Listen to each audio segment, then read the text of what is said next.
Good evening, my little £50 notes, and a very warm welcome to... Oh, turn the sound down, you idiot. God almighty, how many of these have you done and you still don't remember to turn the sodding sound down on your iPad? You should be absolutely ashamed of yourself. You really should. A very warm welcome to Thursday Night Live with me, Boaty, coming live into your eyes and ears over the next 59 minutes, direct from Windy Bottom here in the Peak District National Park. And I'm thrilled skinny to have this time with you tonight. Now, it is going to be our last one, isn't it? Until Monday.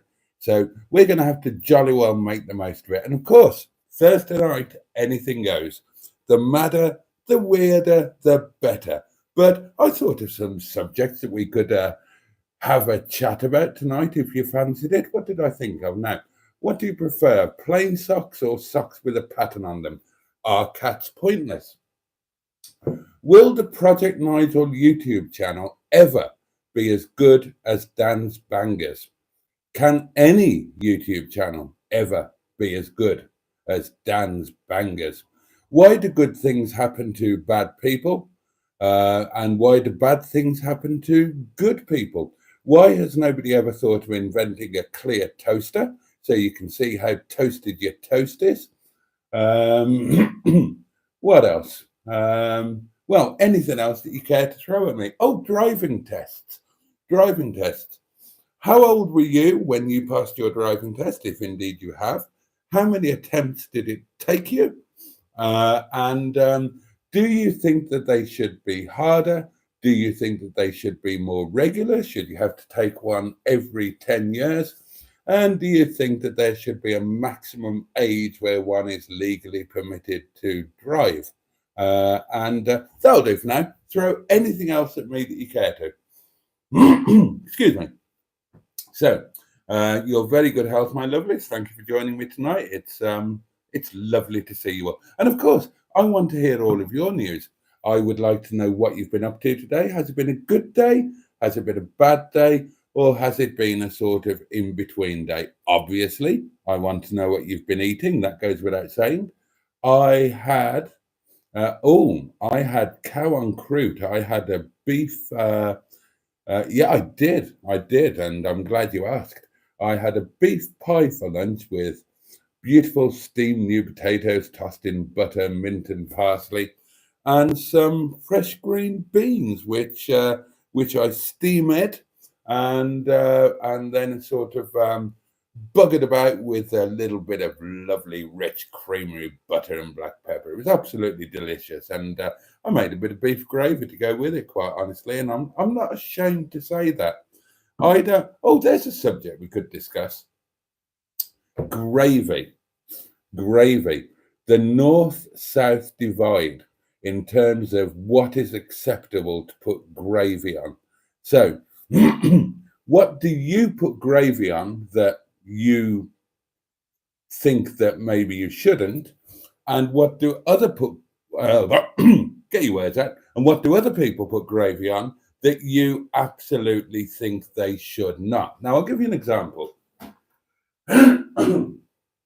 When I was working for the NHS during that brief period, driving Delta Crew ambulances,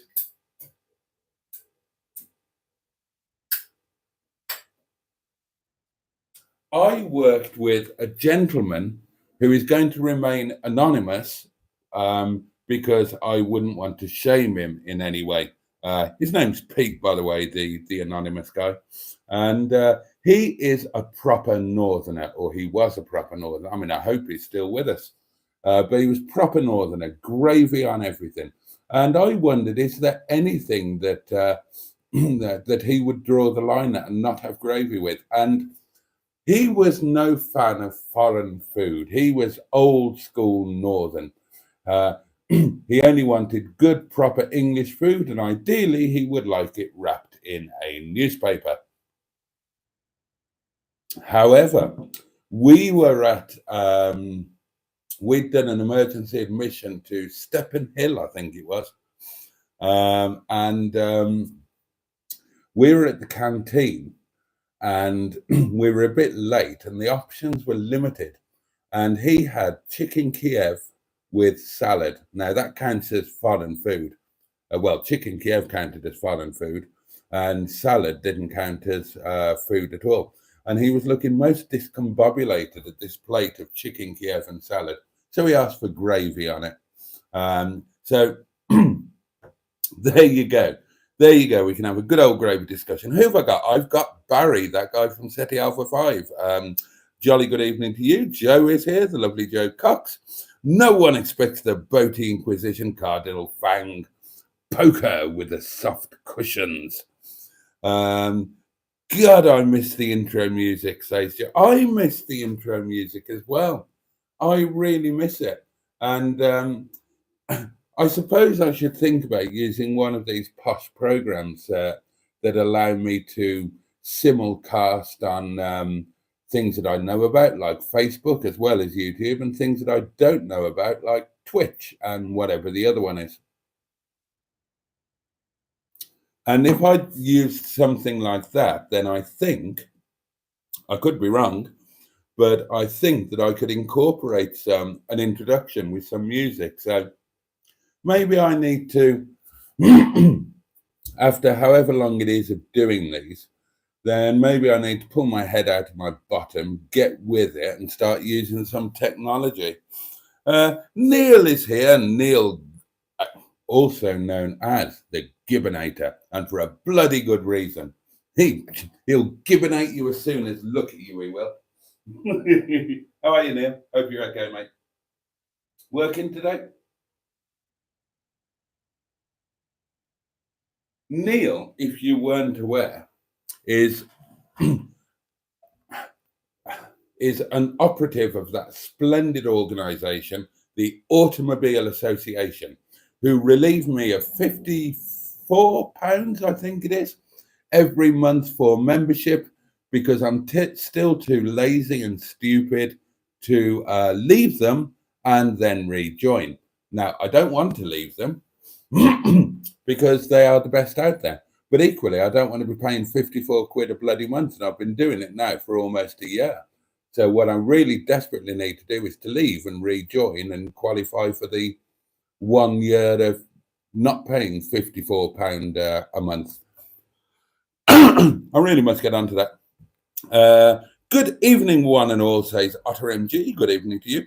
Jaden, Everything Cars, channel member, he knows his onions, says, Boaty, what gave you the idea for the channel name? What? Boaty's World? Well, of course, the channel didn't used to be called that. The channel was originally called £500 Cheap Car Challenge. And it was actually you lot who suggested that as the channel began to move and grow and move in slightly different directions, it was suggested to me that that the name £500 Cheap Car Challenge was too constrictive and not entirely demonstrative of what the channel was turning out to be about. And somebody, quite a few of you said you really should rebrand. And I held off for far too long. I should have listened much sooner. But it took me a while to get into this thick old head. And what gave me the idea? Well, Boaty is my name, so I didn't need to think too hard to come up with that half of it. And the Boaty's World thing, it was originally, I did rebrand it.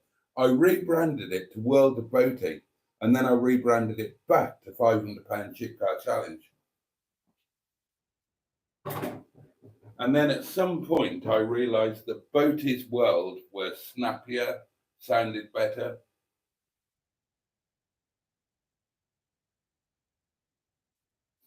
And would kind of encompass anything that I wanted to do with the channel, because anything that I do or talk about or whatever, it's all part of my world, as are you beautiful people. You, my perfectly white little bottoms, you're all part of my world as well. So calling it that meant it kind of gave me carte blanche to do whatever the bloody hell I wanted. And by that point, I was starting to get a little bit ambitious. I wanted to hit that 1,000 subscribers. The 4,000 watch hours, that was a piece of pudding. That took care of itself. That was easy. Didn't even need to think about that. But the 1,000 subscribers, I did need to think about. And I had a few ideas for how to get these subscribers. And I also had a few ideas for how to earn some money when I became monetized. And rebranding it as Boaty's World meant that I could put those ideas into practice without those videos looking a bit incongruous within the channel. Because, Boaty's World is just all encompassing. I can put anything I damn well like in there, and it's part of my world. So there you go. So there you go. That was the evolution of the channel becoming called what it is now. I mean, it's all taken place in a relatively short space of time. And to fully expand on it, the original thing, the £500 cheap car challenge, that was just because I was, mostly through necessity, I was buying cars with a maximum budget of £500. And the kind of challenge, such as it was to see how interesting a car could you get for 500 quid, and how long could you keep it going before it fell over or broke or failed an MOT or something. And I still like that concept. But two things happened. The pandemic came along. Cheap car prices suddenly started going through the roof, and it became a lot more difficult to buy a £500 car. Also, my financial situation very slightly improved, and I was able to look at cars outside of the £500 budget. Ironically, as the channel has grown since then, £500 cars have suddenly become available again. But at the time, they certainly weren't. So that was another reason for losing that name, although I did quite like it. But yeah, it was kind of really restrictive. And I found that the car stuff, I enjoyed doing some of it. A lot of it I wasn't terribly good at. I mean, let's face it, I'm no James Martin, and I'm no Matt Richardson, am I? And I was enjoying some of the other stuff more. And I was talking about different stuff. And certainly when I started doing the live streams, I mean, well, bloody hell, these things are a law unto themselves, aren't they? So it all just made sense. Anyway, Neil hopes that we are all well and wonders what we've been up to. Well, what have I been up to today? Well, you'll see in tomorrow's daily diary. Not much, really. I took Shison out. I had to go to the co-op. I took Shison down to Carver Cross, bunged a bit of fuel in them, went to the co-op. Tomorrow I need to go to the post office. What an exciting life I truly lead. What else have I done?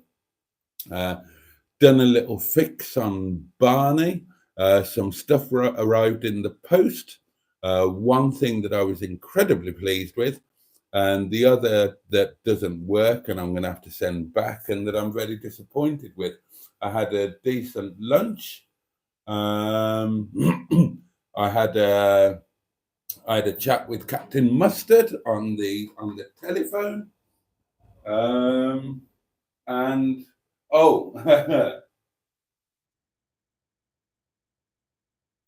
and I fired off a hopefully blagging email to a rather posh hotel, seeing if I can blag my way into a super duper deal for next Monday night.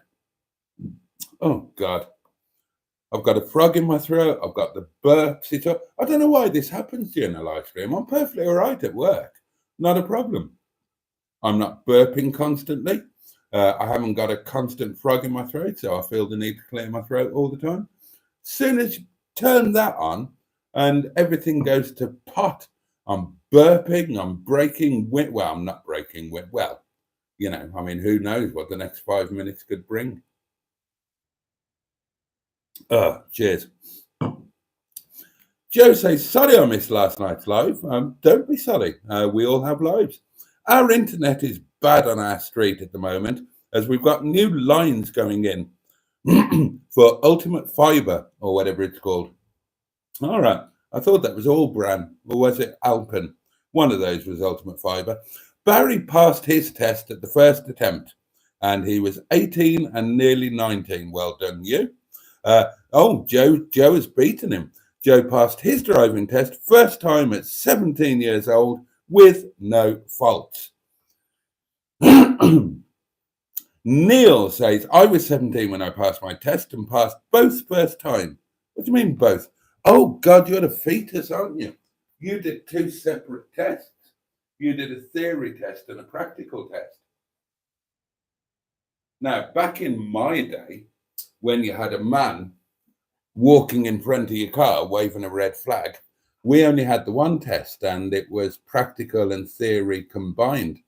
You'd have to sit there in the driver's seat while some failed librarian in the passenger seat said, and what is the stopping distance in the wet from 50 miles an hour?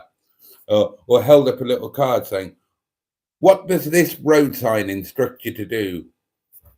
I mean, I say that. My driving test person, what do you call him? Examiner, that's the chap. He was quite a funky devil, actually. He was a motorcycle racer. And when you went into the test centre afterwards, there were pictures of him doing his motorcycle racing up on the wall. And I know that some of you will say that motor bicyclists are just men who like to dress up in leather and look at other men's bottoms. But the ones who do the motorbike racing look quite well, they do, don't they? I'm sure you'd agree. And that apparently Barry Sheen, if that was his name, I think it was, apparently he was up there with James Hunt for in terms of crumpet acquisition. Crumpet. I mean, I suppose the term crumpet, you know, applied to a female is probably very politically incorrect and disrespectful now, isn't it? But, you know, I am a dinosaur, and to me, the term crumpet is absolutely acceptable. I mean, it's not something you would say to a lady's face unless you're appearing in an episode of On the Buses or a video of Smashing Bristols where you go, "Whoa, you're a lovely bit of crumpet, you are, darling. Whoa, yeah, what? I should say so. Whoa," and so on and so forth. Neil passed his test when he was 17, passed both first time. I think some form of mechanical knowledge should be in the test, i.e. a wheel change and how to merge onto the hard shoulder. Now, I agree with you, Neil. And my driving instructor, Pete Daniels, he would agree with you as well, because his philosophy was that he wouldn't just teach you how to pass a test. He would teach you how to drive. So amongst the driving lessons, you would drive through rush hour in a busy city, Birmingham in my case. You would go to a multi-story car park. You would go out at night in the dark on tiny little twisty country lanes. And he would make you change a wheel and check the oil and stuff like that. And I think that's a good idea too. Good evening, Boaty, says Jimmy Quinn. And a very good evening to you, Jimmy. Thank you for joining us. Jaden had a bacon, egg and sausage sandwich with ketchup. Sounds good so far, doesn't it? It's the next 2 words that kind of put a bit of a spoke in the doings. For dinner. Let me repeat that. A bacon, egg and sausage sandwich with ketchup for dinner. Now, that sounds like a splendid breakfast sandwich. It sounds like an awesome brunch sandwich. It sounds like a perfectly acceptable lunch sandwich. But dinner? For me, that would be a no. And if my wife presented me with that for dinner, I would institute divorce proceedings immediately. Pingu Concord is in our midst. Buttocks, blessed Boaty Buccaneer, says Pingu, and a jolly good evening to you, my dear chap. I did check the oil. It is fine, clean, recent, and there's the correct amount of the stuff in the engine. No gravy on chips, says Barry. That's gross. Right, well, there we are. There is a divide. Now, is it a north-south divide? Is it a working class, upper class, middle class divide? You tell me. Now, I would have said in my earlier life that gravy on chips was an absolute anathema. Now, I'm quite the fan. I think it must have been moving north or relatively north that did it. And now, yeah, I do it. I absolutely do it. Pie and chips, bit of gravy, absolutely fine with that. Thank you very much. I haven't seen the sauce whisk in use on the Daily Diaries yet, says Joe. Is it any good? It is. The one is a little bit too small for my great mitts. The other one is grand. I haven't really made any sauces recently, have I? Maybe it's because I forget I've got a whisk. Skick says, don't see much of butter beans now. Well, butter, I'm not sure what you mean there, Skick. I mean, are butter beans a foodstuff? Or are you talking about Butterbean, the boxer, whose real name was Eric, can't remember his surname. And he was like a big daddy type of chap, a great big fat chap who used to knock a lot of people out who looked a damn sight fitter than he was. I wish I could remember his surname, but I can't. Good evening all, says Tricia Alderman, and a very good evening to you. It's charming of you to join us. I had for dinner tonight, here we go, Diet Cola. Right, hang on. Right, I'm okay. I had for dinner tonight Diet Cola vegetables. Diet Cola vegetables. The mind boggles. And I imagine the vegetables boggled a bit. Mashed potato and spinach. Not to everyone's taste, but I enjoyed it. Back to driving test. Pingu passed first time, 17 years young. In my opinion, he goes on, emergency stop manoeuvre should be compulsory on the test, in it, bruv. Well, I had no idea that it wasn't compulsory. It was back in my day. Is it not anymore? Is it like an optional extra? We always had to do an emergency stop, hand on the dashboard, etc. I had to do an impromptu one on my test. So I actually did two. I did the test emergency stop, and then I had to do a genuine real life emergency stop. And Tricia had butter beans in her dinner tonight, and that's aimed at Skick. Skick says, I don't miss that Roger Botty intro. A joke that went on and on and on and on and on. What? Right. Okay, Skick. Well, it's not there anymore, so don't cut your hair yet, says Pingu. It's getting more amusing every week. I need to get it done, don't I? I know it is on the list. I'll try and get it done before Monday in case that posh hotel succumbs to my blandishment, my blandishment, my cheekily phrased little email to them suggesting that my tiny little channel is somewhat more important than it is in reality, and they should give me their poshest room free of charge, or at least at a significant discount. They haven't replied yet.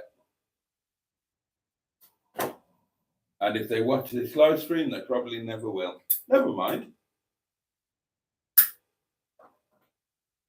If at first you don't succeed and all that, if I don't get any joy with them, I'll try another hotel next week. Somebody will fall for it. Project Nigel says hello. And remember that one of the features that we're going to be discussing tonight is, will Project Nigel, the YouTube channel, ever be as good as Dan's Bangers? And I'll widen the question, can any motoring YouTube channel ever be as good as Dan's Bangers? That's a question for you guys to answer. Hello, little piggies, says Mustard. Diddly do. And Mustard is just finishing editing, and then he will be here with 3 kisses. Cool. Hello, 3 kisses from Mustard, Beard Rush. Hello, Peep, says Ross, Dinosaur Dad. Passed after the 2nd attempt. 17. Was so annoyed as my Mark 1 Fiesta was sitting there. Oh God, Donna was like that. Now Donna was my first fiance, and Donna bought a Lada Rover for the grand sum of £50 before she passed her test. And of course, she was still living at home at that point. And when her parents went on holiday, her dad took the wheels off the Lada and put it up on bricks so that she wouldn't be tempted to drive the thing, when the family were away, before she actually passed the test. I mean, with the benefit of hindsight, he should have kept it up on bricks after she passed the test, because she got caught with driving with no insurance. IN10. Oh God, I've forgotten what it was now. I've forgotten what the punishment was for an IN10. And that was the reason that I passed my test. I was perfectly happy not driving. I was perfectly happy being driven about by my fiance. And then suddenly she got caught with an IN10, lost her license, I think. And at the time, we were joint management couple running Mad O'Rourke's Kipper House in Bradley Green. And we damn well needed a car to get to work. So I had to pass my test in a blinking of an eye. So I found this guy, Pete Daniels, got a fast track to a test in a week. I think it was 7 or 8 days, something like that. Must have been a cancellation slot, something like that. And Pete gave me 7 or 8 lessons, 1 a day, until I had my test. And then I took my test and I passed. So there we are. But I was older than all of you. Like, I would have been, I think I was 21,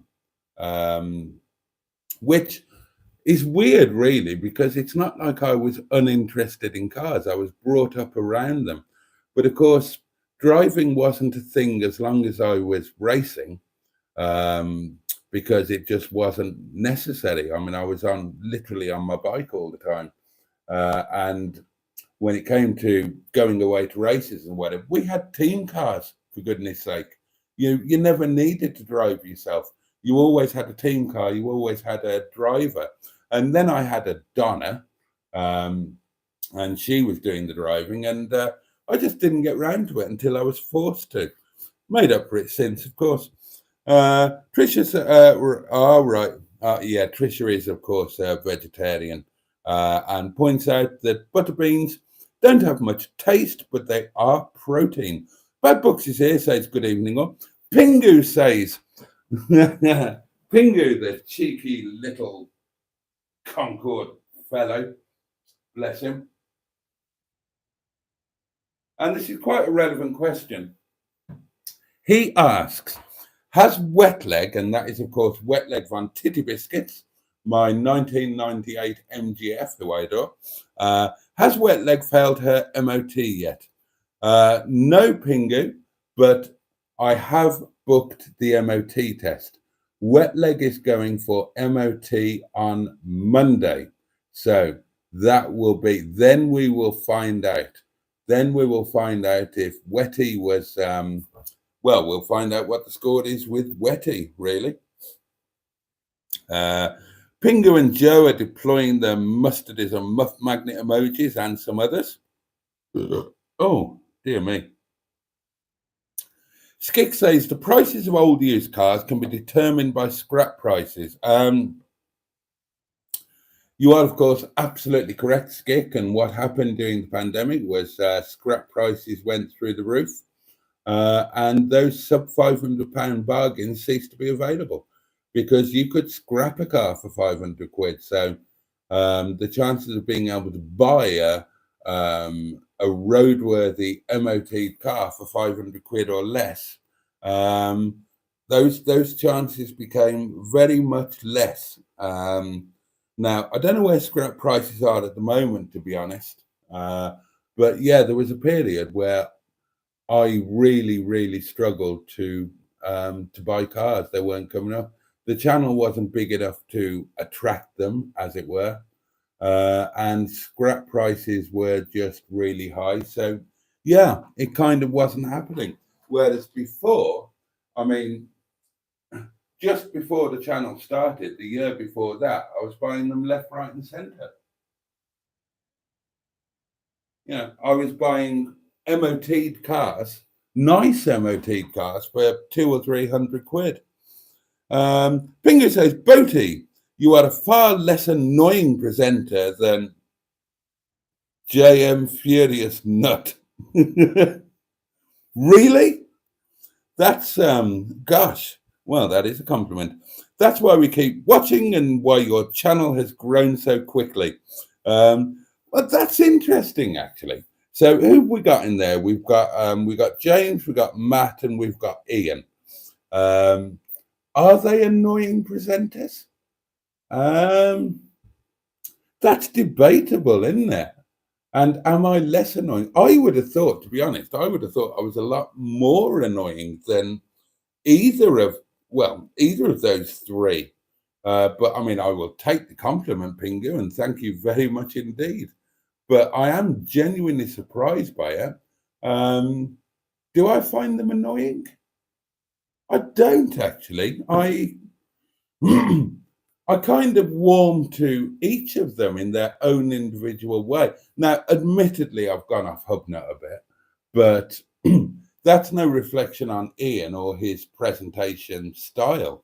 It's just that, as we've talked about lots of times before, his channel has very much changed direction, and it's no longer one man and his cars. It's one man and his family, which is fine. His channel is still growing. It's still doing really well. And people's lives do change. We've done all of this before. Whereas Matt and James, of course, you know nothing about their private life, or virtually nothing. I mean, James never mentions anything at all. Matt, you get glimpses, don't you, when he's gone, like when he did his roof tent box camping thingy. But am I less annoying than them? I would have thought I was incredibly annoying, wittering on about all sorts of nonsense, putting all sorts of offensive things where they shouldn't be, and basically just bothering you way too often when I've got nothing of any worth or value to say. But as I say, I will take the compliment most gracefully and gratefully. Mustard says, I passed my driving test with honours in 1994. Ross says, Pingu, I agree, but I do like Matt, but he needs to get off the whiz. He's too bloody fast. When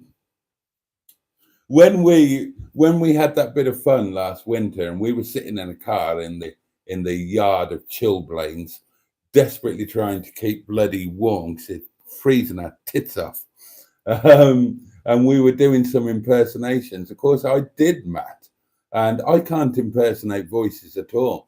But when we were doing impersonations, we each had to guess which channel the other one was doing, and so when I impersonated Matt, that's exactly what I fixated on, the speed. Hello and welcome, and today we're going to overtake a car and it's not going to work, and oh dear me, the brakes have failed and I'll have to do that, and oh god, it needs welding, my teeth needs welding, and it's like that, and I mean, he is quick. He is quick. That was funny. We should do that again. Actually, the impersonations. I didn't get any of Mustard's. I didn't get. To my eternal shame, I didn't get Joe. I didn't get Rover Joe. Mustard did Rover Joe. Hello, and I've come down from the door. Oh, and this is nice. This is very nice. This is a very nice car. I'd never met Joe at that point. I can't remember who. I can't remember who else we did. Oh, I did. I did Joseph, of course. Good afternoon. Now, of course, known and loved as the Beige Bomber.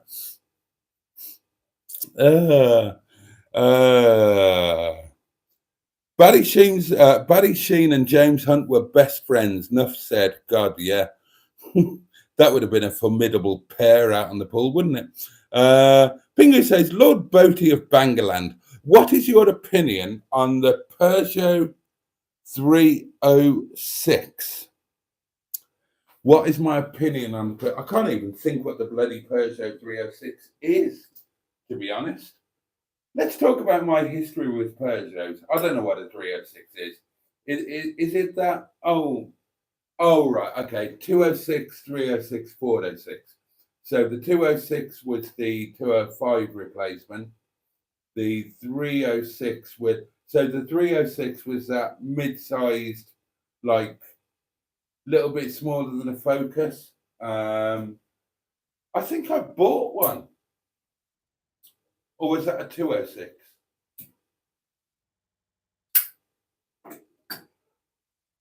In the very early days of singles, my singles network, I had a member who was a single mum of 4 kids.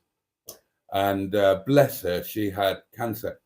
And she was trying to drag 4 kids to oncology appointments on public transport. And it meant 2 or 3 buses.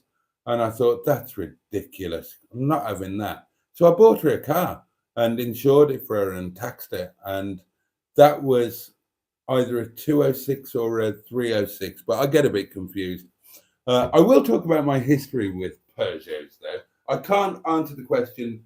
I can't give any thoughts on the 306 because I can't bring it immediately to mind.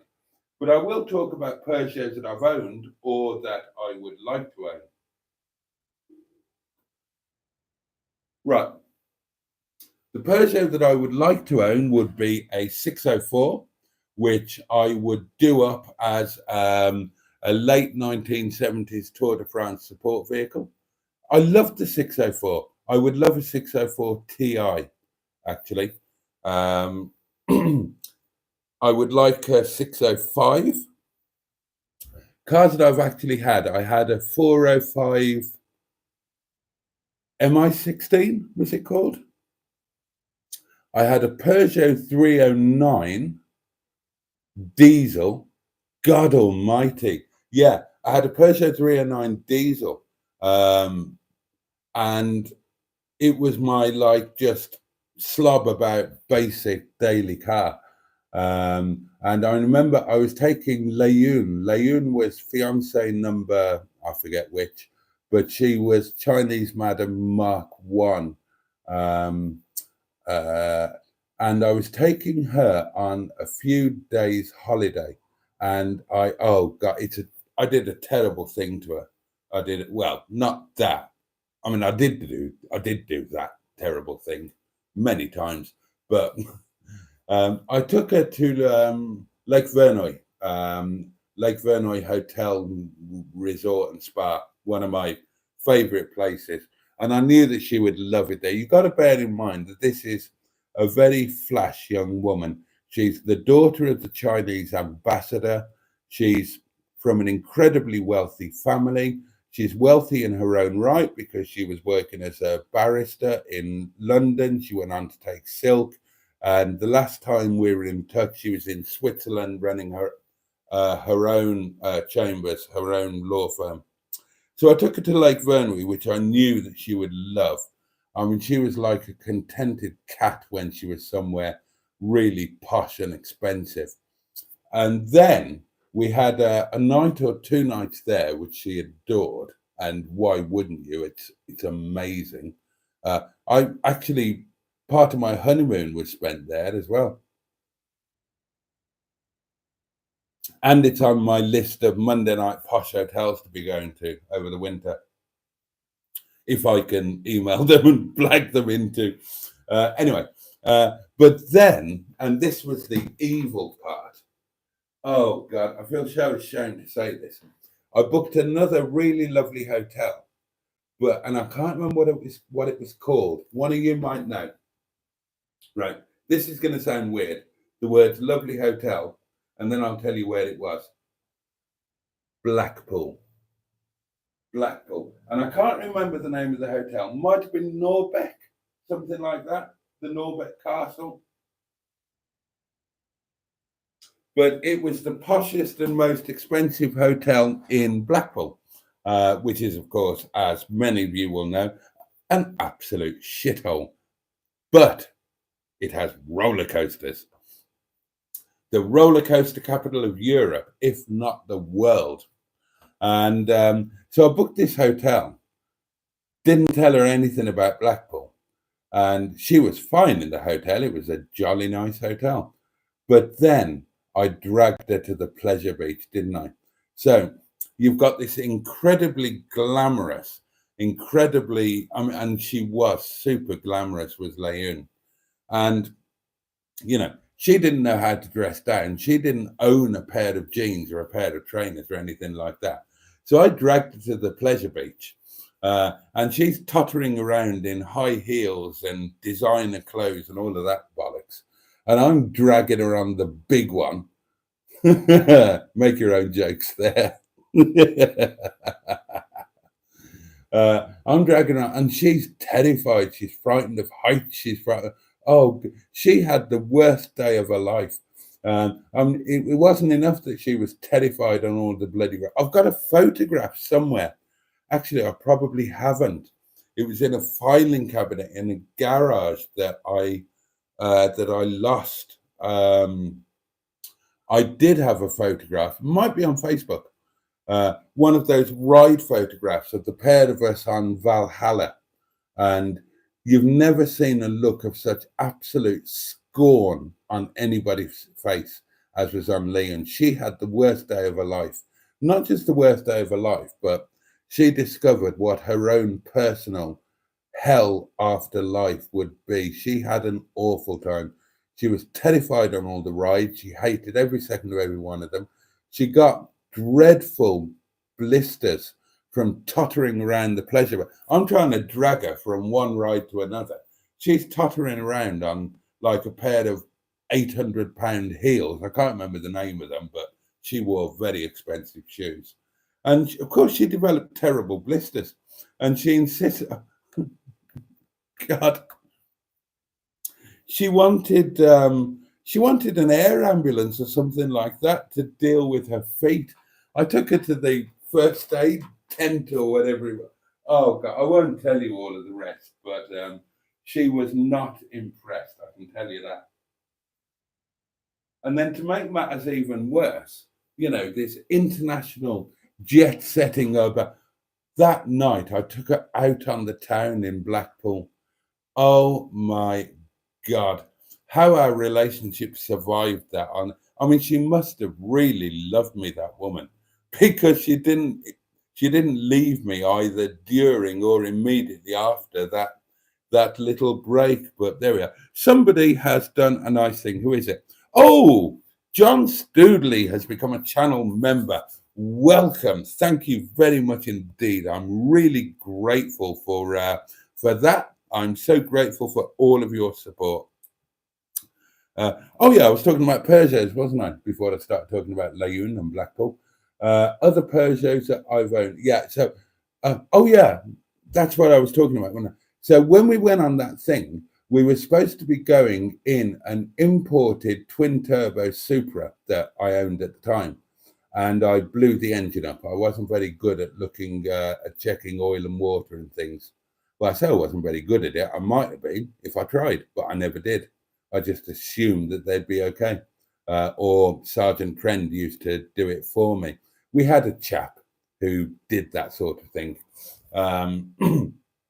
And For whatever reason, it wasn't checked. I blew it up. And we actually went away in a Peugeot 309 GLD.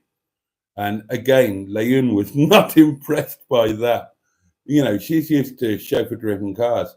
So being taken to the arse end of nowhere in a shabby old well, it wasn't shabby, it was quite tidy in the dark blue, but it was a 1993 309 GLD.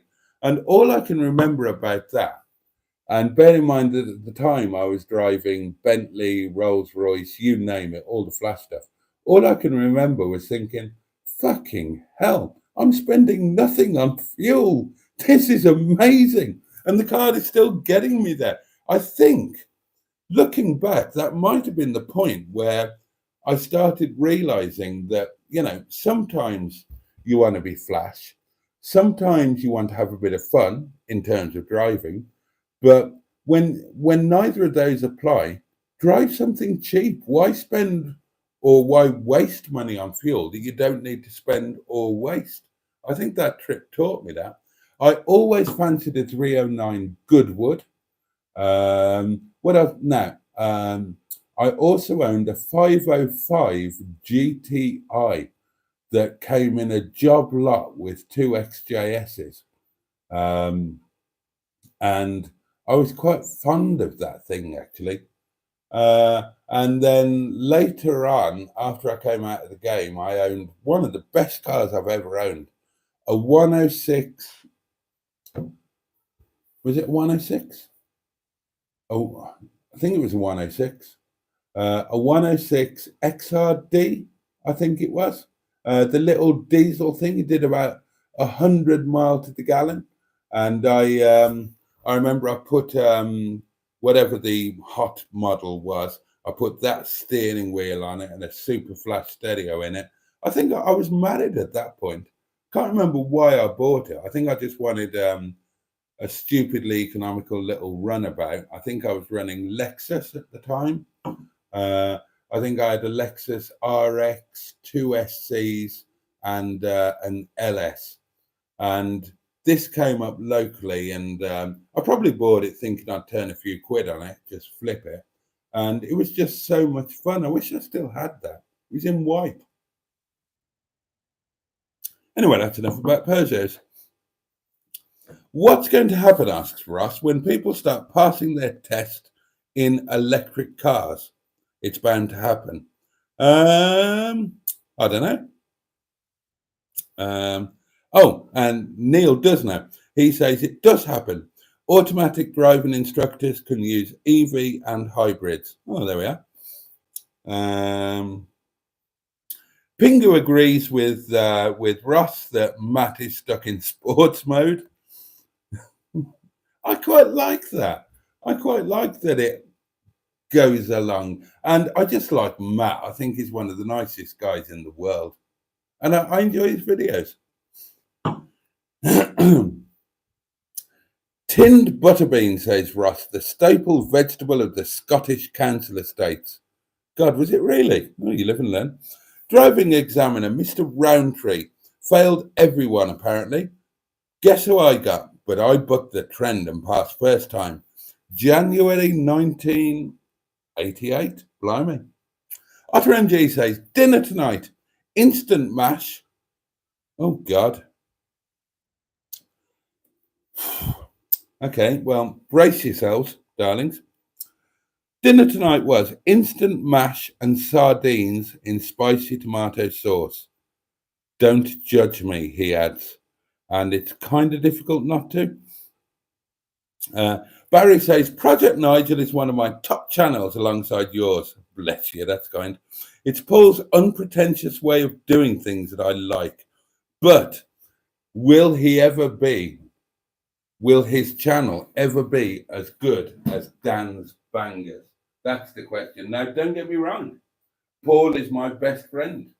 His channel is absolutely my favorite channel, my go-to channel. But, you know, let's not ignore the elephant in the room.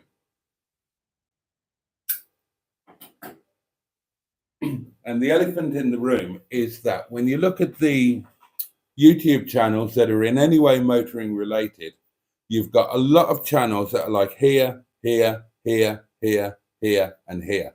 Now, you can argue about where Project Nigel comes. You can argue about where I come. You can argue about where Matt comes, Ian comes, James comes. All of that you can argue about. However, what you can't argue with is that Dan's Bangers, they're all here. Dan's Bangers up there. I would argue untouchable. But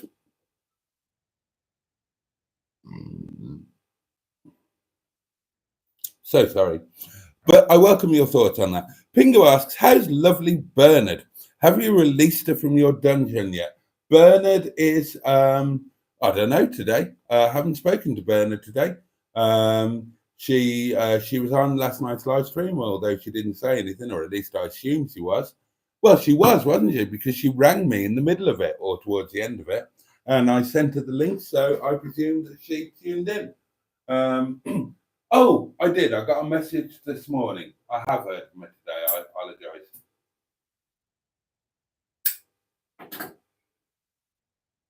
But the message this morning was purely and only in relation to whether there was a decent Chinese restaurant on the Whittle Peninsula where we could order slightly too much so that we had some food to take back and have for midnight snacks in the posh hotel. So that's all of the Bernard information I can give you, Pingo.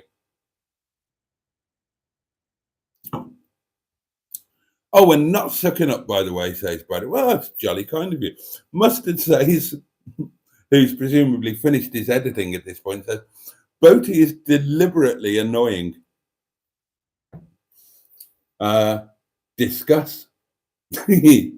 Neil says, I bought a 1.3 Yaris for 250 quid with 6 months MOT as a cheap runaround when I broke my Mark II Focus. Best motoring I ever had. Drove it like I stole it and scrapped it when the MOT ran out. Yeah, good little cars, the Yaris, aren't they? 1992, says Mustard.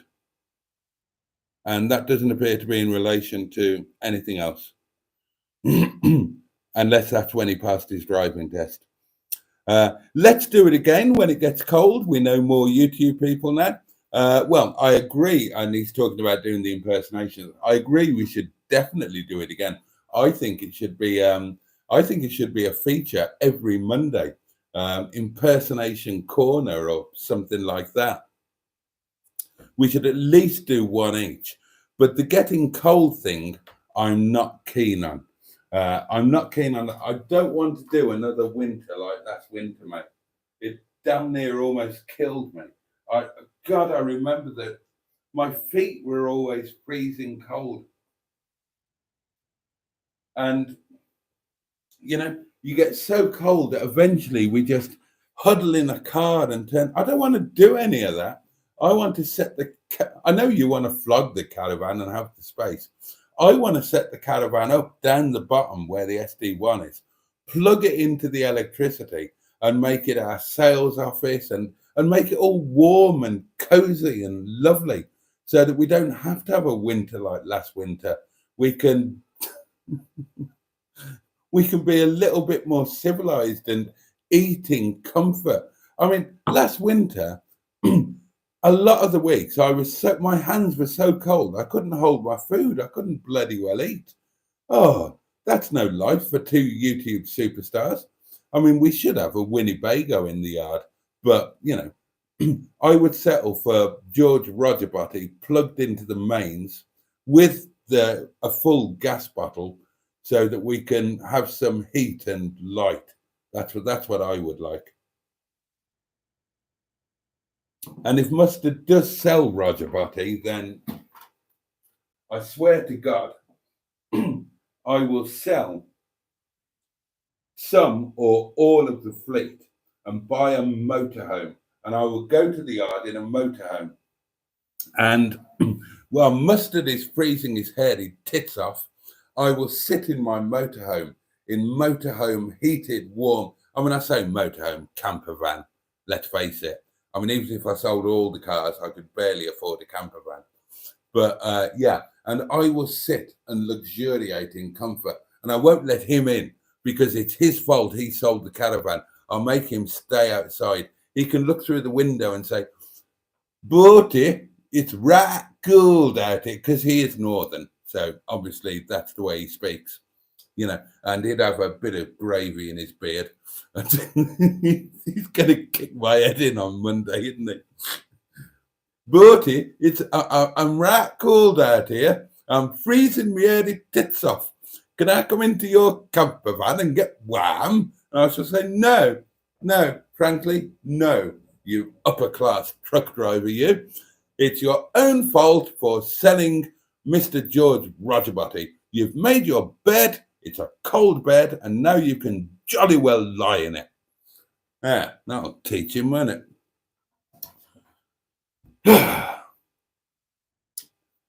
And John says, evening, Boaty. Evening, chap from Hales Owen once again. Welcome, John, and thank you again for becoming a channel member. I am really, really grateful. I think the best and funniest channel on YouTube, says Jimmy Quinn, is Chris Allen. He's a professional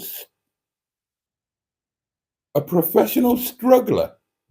What's that? And it's nothing about cars. It's an excellent channel. Right, okay. Don't know who that is, but I'm going to go out on a limb and say he's probably no Dan's Bangers, really. Neil says that could be a meetup, cheap hotel and rides. I would be so up for that. Neil. Is it too late to do it this year? Illuminations, all of that. When it's a Pleasure Beach close, I would be all over that like a rash. That would be, I would leave work for an overnight in Blackpool. The worst car I ever had, says, yeah, Blackpool is brilliant. I love Blackpool in the same way that I love Vegas, by which I mean I hate it. You know, as far as I'm concerned, Blackpool and Vegas, they're on the same page. One is just a low-rent version of the other. And they're both incredibly but deliciously vulgar. That's their calling card. That's their main ticket. It's just the sheer vulgarity of it. And they both have the same message. As soon as you approach them, they both say, look, we're brash. We're going to take your money. That's all we're about. But we'll make sure you have a good time while we take your money. And then for good measure, there are, as well as the place itself trying to take your money, there will be prostitutes, drug dealers, whatever, also thieves, also trying to take your money. But Blackpool is wonderful for one night, maybe 2 days, one night. After that, then you just feel dirty and you hate yourself for being there.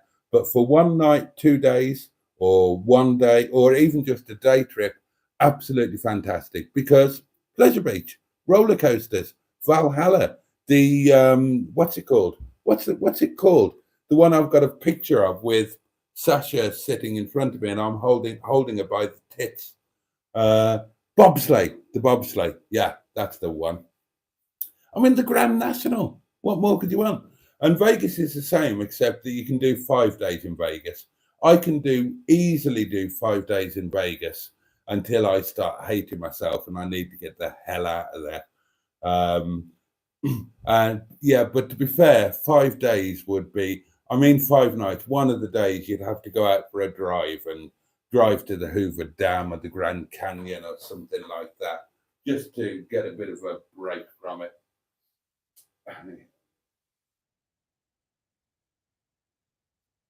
Right, where did I get to? Jimmy says, the worst car I ever had from new was a 309 diesel 2-litre HDI, the car from hell. The driving test in Victoria, says Ross, is what? Bollocks. It's not, is it? Surely not. Ross says, the driving test in Victoria, in Australia, is 120 hours of lessons. That can't be right, can it? Then 4 years of restricted car types and 0 blood alcohol. 120 hours of lessons. And how much is a lesson these days? I bet it's not 10 quid anymore. So even if it was 10 quid, that would be £1,200 in driving lessons to pass your test. It can't be. If it is, that's bloody crazy. I had 7 or 8 lessons on consecutive days, and I can't remember how much they were each, a tenner or less. So you're looking at 70 or 80 quid maximum. £1,200. That is just insane.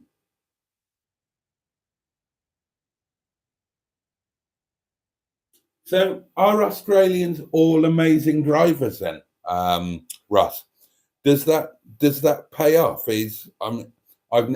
Disclaimer: I am yet to visit Australia. I've not driven in Australia. I didn't watch all of Hubnut's videos when he went to Australia. So is the standard of driving there just amazing? Pingu says, Dan's Bangers is total yak shit compared to Project Nigel.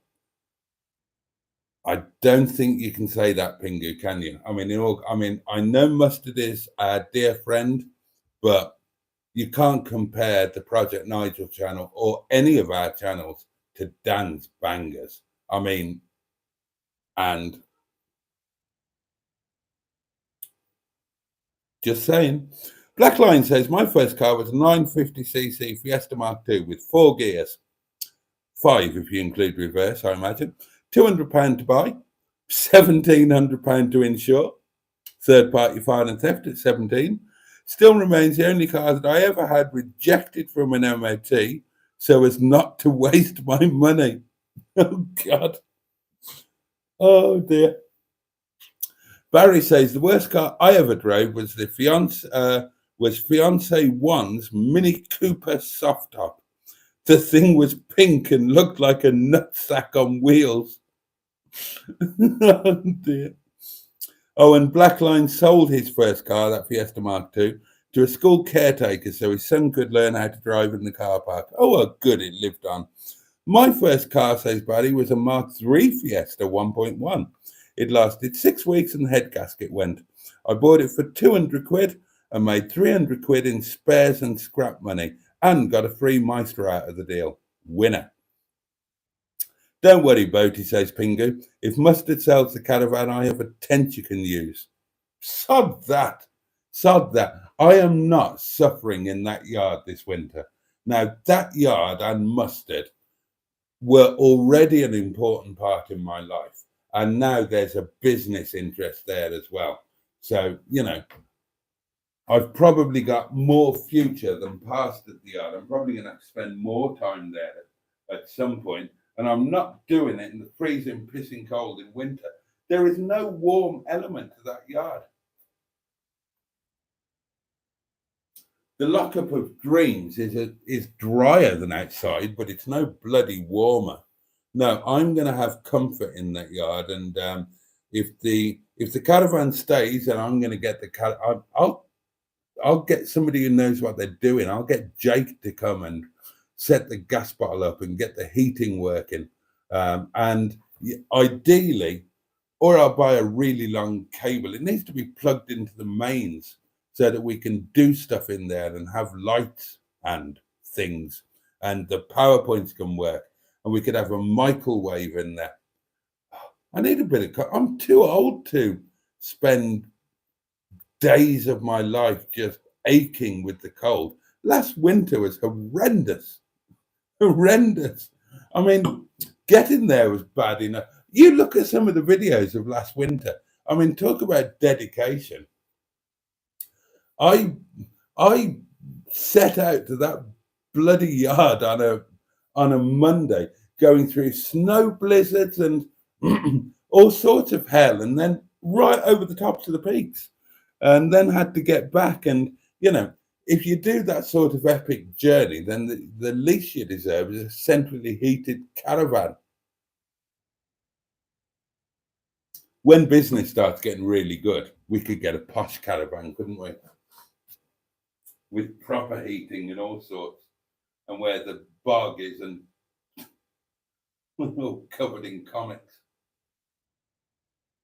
And there aren't mirrors on the roof because it was owned by a pair of really committed perverts previously. Neil says, was on about going for my birthday in December. Rides are shut, but the German market and lights. I quite like a German market. I had a date with a very impressive woman at the German Christmas market in Birmingham once. Jimmy Quinn says, who is Dan's Bangers? I looked on YouTube, couldn't find his channel. Well, the channel is called Dan's Bangers, DANN''S Bangers. And that's who he is. His name is Dan. The channel is Dan's Bangers. And he has basically set the benchmark that the rest of us can only dream of aspiring to. I mean, one day I hope to, but, you know, I've got to be realistic. The chances of me ever getting to the same level as Dan's Bangers are very slim. I could see this being a YouTube version of The Hangover, says Neil. Boaty's going to come back with a Mike Tyson face tattoo. God, could you imagine us lot being let loose in Blackpool? Dear God. Bad Book says, and use your best Irish accent. Oh, God. Two Irishmen talking. One says, now, Murphy, what do you think of the Renault 5? Murphy said, I don't think they're guilty. The Renault 5. Oh, dear. Roscoe confirmed. Oh, right. Yes, 120 lessons, not paid lessons. Most parents do the instruction starting at 16, and you can't take the test until 18. Hubnut Down Under, shudder, says Black Lines. I didn't watch much of it. I told you before, I was incredible. Oh, well, I've said this a million times. There are 3 episodes, 3 videos of Hubnut that genuinely moved me. And it was before I had a channel or anything like that. And they were, one, when he was talking about people coming to the house and visitors and whatnot. 2, when he announced that he and his wife were splitting up. And 3, the one where he had to leave his marital home, put all of his belongings on his back effectively, and take off to New Zealand and Australia. Now, I don't know, some people have suggested that he already had his feet under Carly's table at that point. And I know they had already met at the time that he went, but nonetheless, I mean, what a reasonably shattering thing. And he did allude to the fact that he had a lot of mental health moments when he was down there. And, you know, not surprising, that's not traveling from a position of strength, is it? When you're going away from a broken marriage,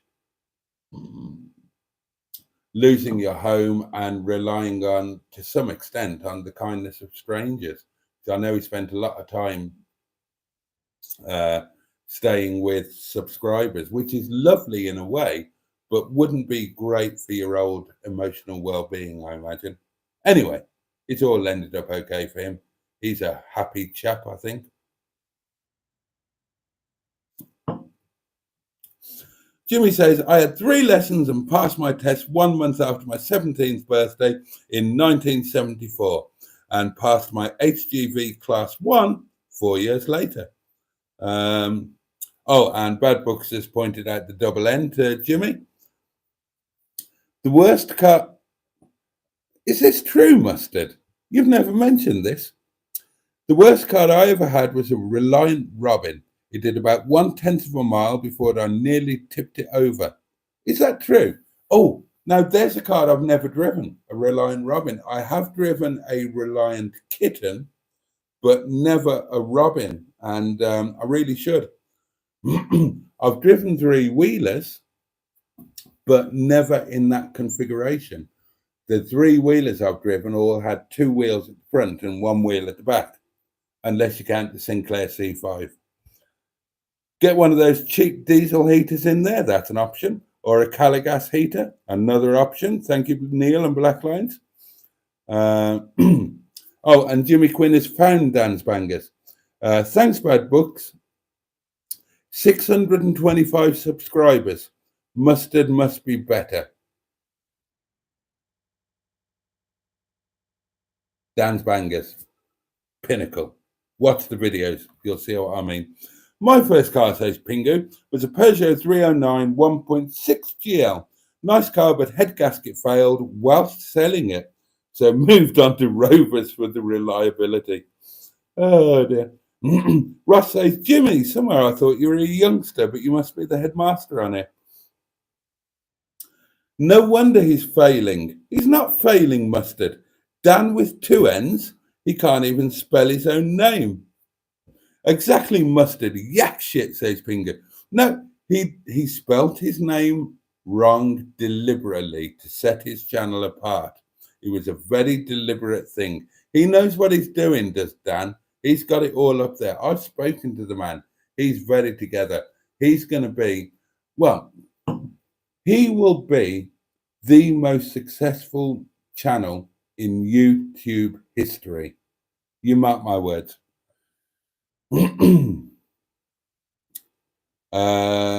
Diddly-do. Yes, it is. Oh, it really is true that Mustard had a what's it? Kung Fu Mistress had a VW Polo Coupe. That was a surprisingly fun car to drive. Kung Fu Mistress. God, I want to know about Kung Fu Mistress, but bugger the VW Polo. And I have caught up with the messages, and it is 13 minutes past midnight. And I think that is about it for tonight and for this week. Yeah, that's Thursday night, pretty much done with. We've got the weekend to come, and I will catch up with you all on Monday. What can I tell you?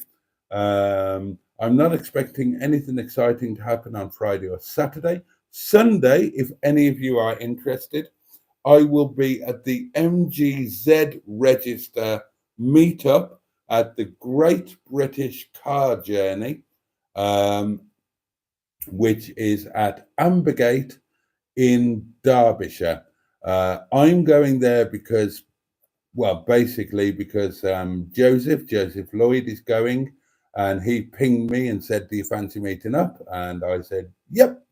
But other people will also be going. Simon has fashioned a super Smashing Bristol's meetup as part of it. So he'll be there. I think, what's his face, Rob?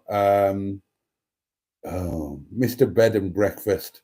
Mr. B&B, Beards and Bangers, Bed and Breakfast. And I must legally point out that the double rooms are for married couples only, and the cooked breakfast is £10 extra per person.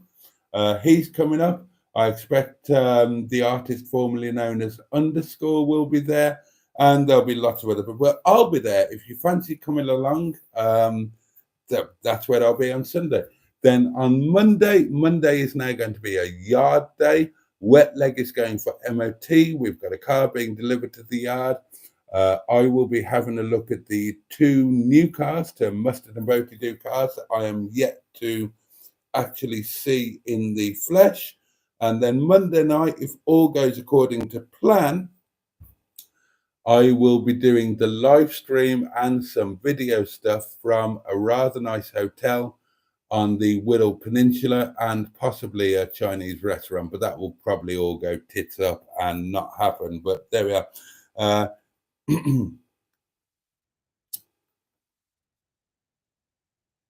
Oh, right, hold on. Don't forget to like, says Russ, that's very kind. And Barry says her name was Claire. She was a trainee nurse from the Valleys. And we split because she took a job in Newcastle. Oh, a Valleys girl.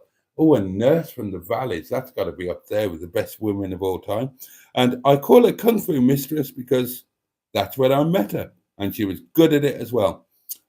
Weekend live, please, says Pingu. Yeah, let's get that done this week. Okay. I'll do one Saturday. I will definitely do one on Saturday. Sunday, I'll be at the thing. What time, says Mustard? I think it starts at 10:30, going through till 4. And I think the place actually opens at 10. I'll probably get there about 11, half past, something like that.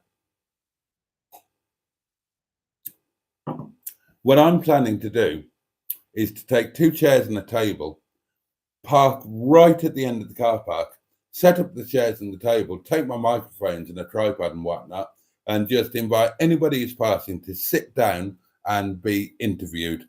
And that way I won't have to walk around. Good night, Boaty. Good night, all, says Otter MG. Don't forget to like, says Jimmy Quinn. It would be appreciated if you'd tickle that like button. Do a like from the show, says Barry. Toodle people, have a safe weekend. Jesus, says Mustard. Live pottering. No.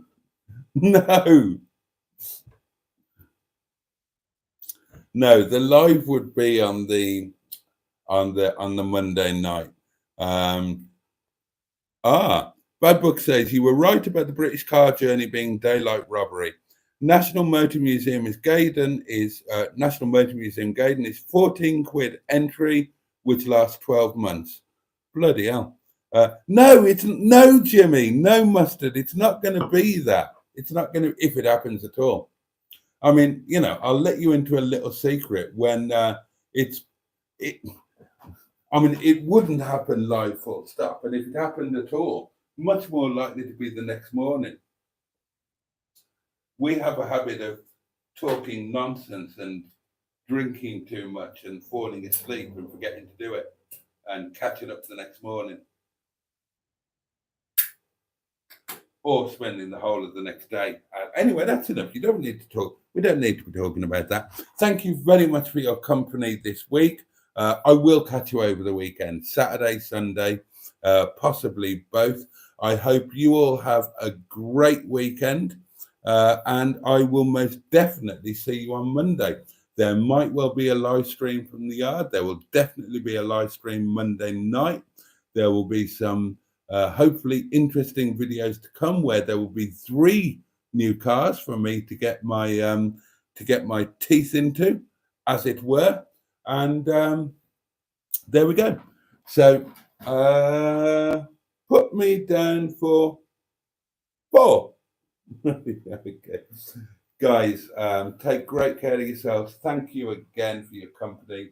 It really does mean the world to me. I love doing these, and I hope it never stops.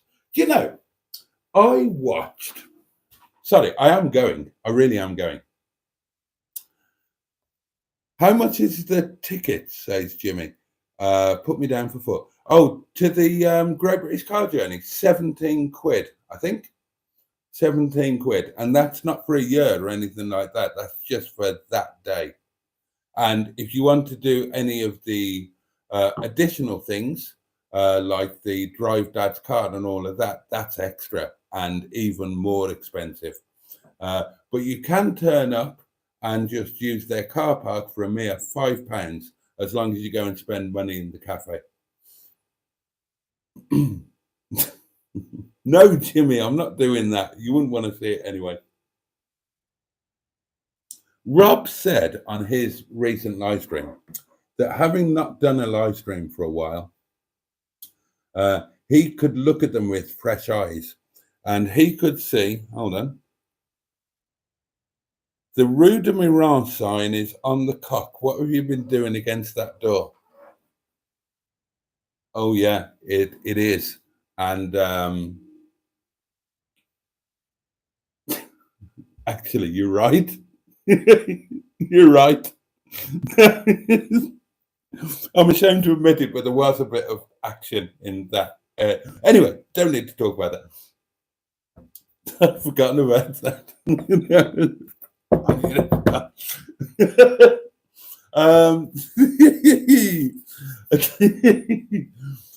Yeah, Rob was saying that he looked at the live stream with fresh eyes and he realized that even one live stream a week was too much.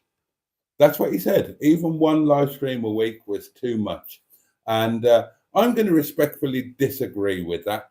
One of Rob's live streams per week might be too much. But these live streams, my live streams, I don't care whether it's too much for you. It's definitely not too much for me. I love this time with you. I really value it. I look forward to it, and it makes a real difference. And I'm grateful to you all. Thank you very much. Have the best weekend, you guys. Take great care of yourselves. Have a safe and peaceful night tonight. Much love to you all, and I can't wait to see you next time. All right, darlings. Good night. Bye-bye.